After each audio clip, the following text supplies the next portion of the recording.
Cyber నేరాల ఉచ్చులో చిక్కుకుంటున్న భారతీయులు ఒకవైపు ఉంటే అదే ఇండియాలో హైదరాబాద్లో ఉంటూ ప్రపంచవ్యాప్తంగా ప్రజలను బురిడి కొట్టిస్తున్నాయి సైబర్ ముఠాలు.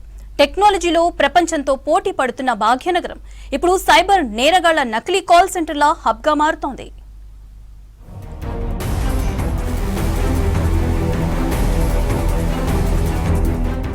వేరే రాష్ట్రాల్లో తమ కార్యకలాపాలు సాగిస్తున్న సైబర్ నేరగాళ్లు హైదరాబాద్ ని సైబర్ నేరాలకు తమ ప్రధాన కేంద్రంగా ఎంచుకున్నారు.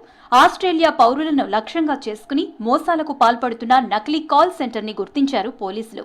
విలాసవంతమైన ఆఫీస్, వందల మంది ఉద్యోగులతో రాత్రిపూట మాత్రమే నడుస్తోంది ఈ సెంటర్. టెక్నికల్ సపోర్ట్ స్కామ్ తో ఆస్ట్రేలియా పౌరుల వ్యక్తిగత ఆర్థిక వివరాలను సేకరించి వారి బ్యాంకు ఖాతాల నుంచి కోట్లు కొల్లగొట్టింది ఈ గ్యాంగ్.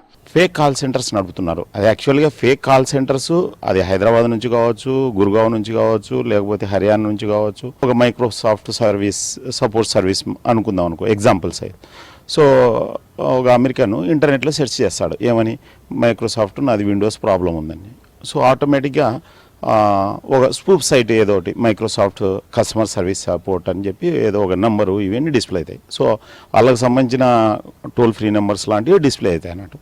ఒక్కసారి ఆ నెంబర్కి వాళ్ళు ఫోన్ చేసి అవి ఈ క్రిమినల్స్ నెంబర్స్ ఉంటాయి అన్నట్టు. సో క్రిమినల్స్ ఆటోమేటిక్గా ఏం చేస్తారంటే బేసికల్గా వాళ్ళను మాట్లాడుతూ వాళ్ళ సిస్టమ్ను టేకప్ చేసుకుంటారు అన్నట్టు. వాళ్ళ సిస్టమ్ను టేకప్ చేసి సిస్టమ్ను హ్యాక్ చేయడము, తర్వాత లోపల అకౌంట్స్ చెక్ చేయడము, తర్వాత ఏదన్నా అవి ఛార్జెస్ అని చెప్పడము, లేకపోతే బ్లాక్మెయిల్ చేయడం, రకరకాల ప్యాటర్న్స్ ఉంటాయి. మాదాపూర్ అయ్యప్ప సొసైటీలోని రిచ్ ఐటీ సొల్యూషన్ పేరుతో నడుస్తున్న ఈ ఫేక్ కాల్ సెంటర్ పై రైడ్ చేసి 9 మందిని అరెస్టు చేశారు పోలీసులు. 2 ఏళ్లలో ఈ ముఠా సుమారు 8 నుంచి 10 కోట్ల రూపాయలు కొల్లగొట్టినట్లు గుర్తించారు. రీసెంట్ గా చూస్తున్న మన ఈ యొక్క నకిలీ బీపీఓలు, నకిలీ కాల్ సెంటర్లు ఆస్ట్రేలియాలో మోసం చేయడం, లేదంటే అమెరికాలో మోసం చేయడం అనే యొక్క కేసులు రిజిస్టర్ అవుతూ ఉన్నాయి. ఇవి ఇంపర్సనేషన్ స్కామ్లో భాగం లాంటి కేసులు ఇవి కూడా.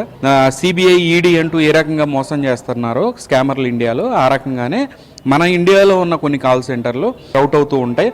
ఇక్కడ ఉన్న వ్యక్తులు మేము పలానా గవర్నమెంట్ అఫీషియల్స్, లేదంటే కనుక బ్యాంకింగ్ అఫీషియల్స్, లేదంటే కనుక మైక్రోసాఫ్ట్ నుంచి మేము మాట్లాడుతాం అంటూ ప్రిటెండ్ చేస్తూ ఇక్కడ ఇండియా నుంచి ఆపరేట్ చేస్తూ ఉన్నారు.